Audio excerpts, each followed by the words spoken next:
The remains of Spirit Airlines are being sold off piece by piece, and one of the most valuable pieces left is 22 takeoff and landing slots at LaGuardia, one of the most fought over airports in America. Here's the number that matters: $87 million. That's what Spirit valued these 22 slots at back in April. A slot is the legal right to take off or land at a specific time. At LaGuardia, that right is rarer than the planes themselves. Spirit shut down operations in the early hours of May 2nd, and its bankruptcy estate is now auctioning everything off. The slots go up for sale on July 9th, with the winner needing bankruptcy court approval before they can fly a single route. As recently as January 2026, Spirit was using 18 of these slot pairs every single day. Since the shutdown, everyone has sat unused. Now here's where it gets political. FAA Administrator Brian Bedford told reporters in Charleston, as long as the slots are going to a low-fare airline and for the public good, the FAA and DOT would support that. Bedford does not want a legacy giant scooping these up. Delta already controls over 40% of LaGuardia traffic, and a winning bid would push them past 45%, almost guaranteeing antitrust scrutiny. Bedford has gone further than just a preference, signaling that if a low-cost carrier does not step up, the FAA would rather see the slots retired entirely than handed to a legacy carrier. So who actually wants in? Both Frontier and American have shown interest, with American taking the more aggressive stance.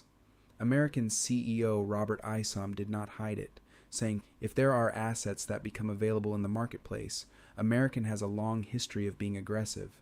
We're going to be at the forefront of that. JetBlue and Southwest are also circling, and Canada's Porter Airlines has emerged as a dark horse, eyeing a shift of its New York area flights from Newark over to LaGuardia. But here's the twist nobody saw coming.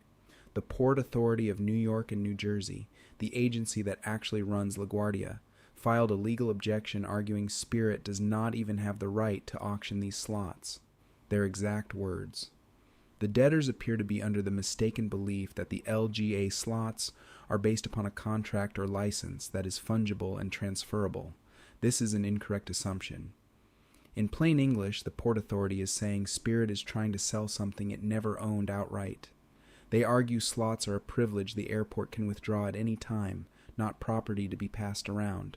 Spirit's own attorney admitted the risk in court, saying, there is a non-trivial risk, that number is zero, meaning the entire $87 million valuation could collapse to nothing if the Port Authority wins.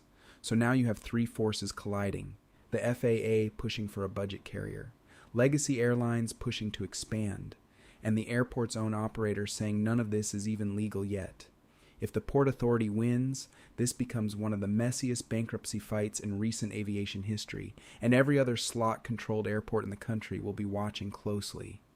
What do you think happens here? Does a low-cost carrier walk away with these slots, or does the Port Authority blow the entire auction up before July 9th?